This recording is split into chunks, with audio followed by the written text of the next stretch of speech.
So ayun guys, good morning no. Time check 4:34. So sundin ko muna yung asawa ko bago kami dun pumunta sa Pudriban. Tapos diretso kami dun sa pupunta naming magandang view dun sa may resort. Hindi ko sure kung binangonan nyo ro ako, pero dun banda. So ayun, let's go.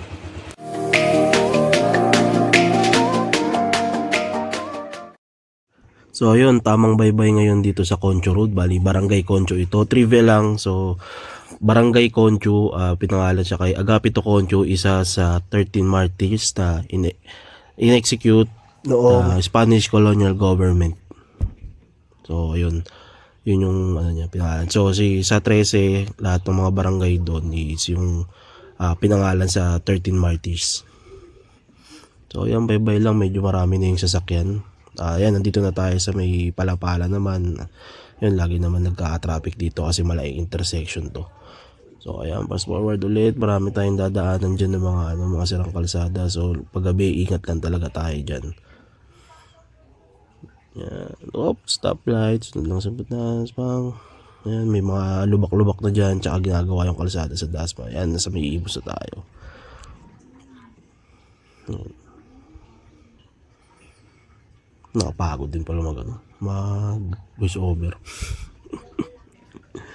Yun, dito naman marami mga lubak-lubak dito. So makikita nyo yung sa panel ko. Ano na yan, ako lang nagpalit na. I-YouTube ko lang yan kung paano gawin. So madali lang siya bumili. Tapos bumili na lang ako sticker sa sa online. Dito medyo malugi ko sa yun. May lubak. Mga lubak-lubak kasi dito. Yan, so gitna lang tayo. Yun, bali yung pupuntahan din natin ay sa Pasay muna. Sunduin ko muna si Esme, tapos food trip sa may Paranaque.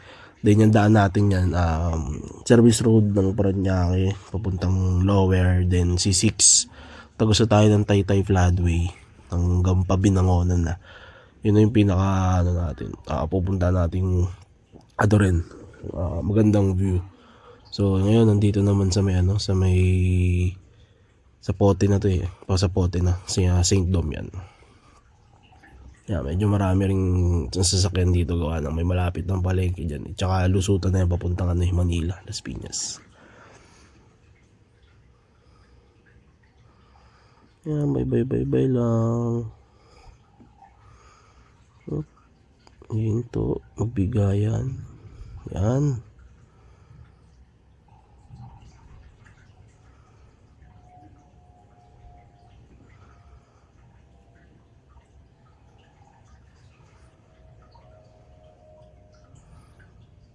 Yan na, medyo traffic na dyan kasi malapit sa sa intersection naman dyan. So yun, ano ko rin to, first time ko lang din magba-vlog. So ito yung pinakaunang vlog ko. Yan, sana support nyo and standby kayo sa mga i-release nating video. Yan, tamang red light. Yan, easy lang sumingit-singit. Yan, ito sa C5 line na pinagbago. Ang huling daan ko pa dito, nagtatrabaho pa ako sa Paranaque. Mga 2019. Yan. Binibilis ako ng mga na yan mga kasi maluwag naman yung kalsada. So yun, sa may Kaingin, hindi ko na videoan yun yung mas malawak na yun, doon mas lumapad na, pero hindi ko lang sure kung tapos na kasi balita ko yung naayos yun So ito paano na malapit yan, EDSA na. Ito na-ellipse din ako ngayon dito kasi ganda na yun ganda na yung mga inaayos dati. So yan, traffic lang, daming bus, gilid lang talaga tayo, huwag tayong gitna dyan. Gigitna lang pag overtake sa bus. Tapos yan, nasundo ko na sa SM yan, hindi ko na rin na-video yun. So ito, papunta na kami dun sa Paranaque, sa Kabayan Pares. Diyan naman tayo pupunta yun. Yan. Antay lang tayo dyan. So yun, hindi ko na rin nalobin pala yan. Naka-I-beam pa pala ako dyan. So ito lang, medyo hindi na rin ako ano dito sanay magbaybay sa Maynila kasi lagi lang ako dito sa sa Calabarzon. Medyo na ano rin ako, baka may mga bawal yung mga no left turn on red signal ganyan. So sumabay na lang din tayo dyan, sa gilid lang, di rin tayo masyado naggigitna-gitna. Baka kasi madali tayo ng mga enforcer or no contact comprehension. So malapit na tayo dito sa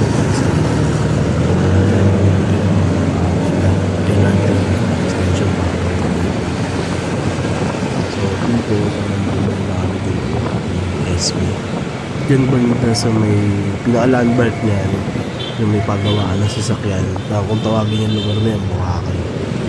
Tapos nagbibenta rin sa Airport Road sa so kung nakita nyo na po kung pula na yun na yun. Tapos pasa sa may ito na yun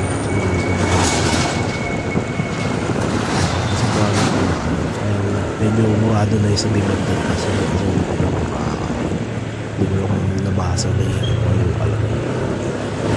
Tapos ang pinaka ano talaga naman para sa mga kulay dilaw yan kabayan Paris. So kung daw nagkakamali, una ako nakakain dito 2013 or 2014 yung nagtatrabaho pa ako sa Maynila. So yung place na 40. So yan, order lang balat Paris lagi sa akin. Tapos yes mo naman Paris may tabayan. Tsaka ang kagandahan sa Paris na ito, anli yung yung bawang, anli yung daw na sibuyas, tapos yung pampakate yung bawang, anli din yun. Kasi parang na yun, pamantayan ko na yun yung Paris. Masarap pag hindi tinitipid yung mga condiments. Pag yung kinainan yung Paris, tinipid yung matik. Ito yung nakain dito. Ito yung mga katrabaho ko rin, isama ko na dito, hindi naman pumalya. Masarap talaga. Yun, shoutout kay Kevin, kay Alvin, kay Luis, kay Sir Garnet. Lagi kong kasabay kumain to. Yan, tingnan nyo naman, grabe talaga yan. Sandamukal yung mga sarap namin. Yan, si Esme tama lagay na ng bawang. Binidyo ako lang muna. Yun na, nalagyan ko na ng mga pampalasa, pampasarap. Talaga namang kakainin natin yan. Tawag dyan, high blood starter pack. Pero minsan lang naman. Yan, tamang kain. Yan, pero pubos na kasi yan. Focus tayo sa kain.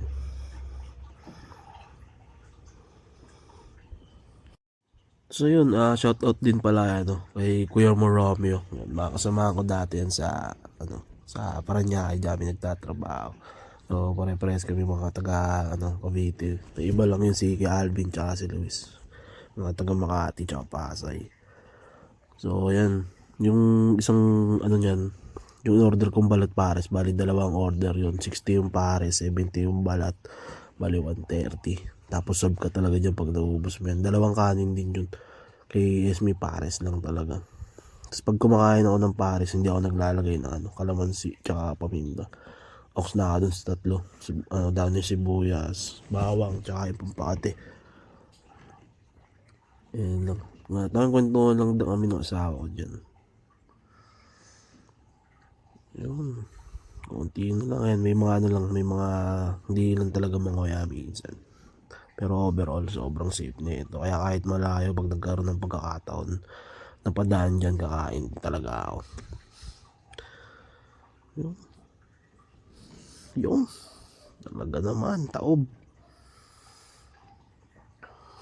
Sarap. Napangiwi pa. Ayan na.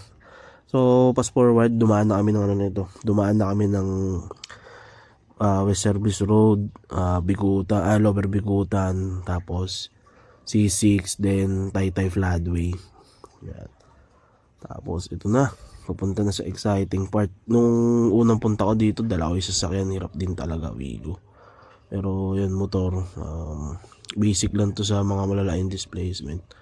Pero ito medyo nahirapan din talaga yung motor kasi grabe din talaga yung tarik dito. Yan. Yun, sa pababa. So, siyempre, matarik yung paangat. Sa pababa, alalay lang din sa brake. Kasi baka maaksidente. So, free wheel. Tapos tamang pitik-pitik lang ng brake. Yun yung ginawa ko dyan. Yan, yun lang yung takbo dyan. Ano rin talaga. Mabagal lang din. Marami naman mga signage yun eh. Yan, tsaka mga pang mga parikada para if ever magkaroon ng aksidente. Pero yun, kung dadaan kayo sa ganito at double check din talaga yung mga sasakyan din nyo, motor. Lalo yung brake, kailangan talaga yung brake dito. Matik naman pag sumakay ka ng kahit anong sasakyan tsaka motor, pipiga ka rin ng brake eh. Kaya may butas lang dun, medyo delicate, kaya dapat pay attention talaga sa kalsada. May nagbabike, tinutulak na lang kasi grabe talaga tarik nitong lugar na to. Pero yun dun sa may taas na grabe. Sobrang bagsik.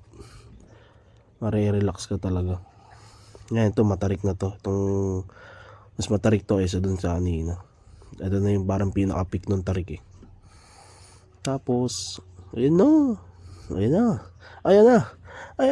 Hindi ka lang. Nakakanta. Yan, grabe. Ang ganda ng lugar na to.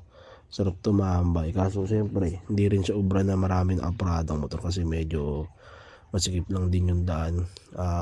Sakto lang yung two-way na Yun grabe. Taas niyan. Ang ganda. Sarap tumambay dyan. Patambay din kami dito pero saglit lang gawa ng galing trabaho rin si Esme. Kumbaga dumaan lang talaga kami dito. Para makita niya rin yung nakita kong maganda na lugar. Tapos yan, parada lang kami. Yan, tingnan nyo naman. Napakaganda ng view. Kita mo yung mga kabayan. Tsaka syempre yung Laguna de Bay. So kung umabot kayo sa part na to, maraming salamat. Stay tuned lang sa mga sunod mga i-upload kong video. So ayun, pauwi na rin kami yan. Yan, maraming salamat. Ciao! Let's go!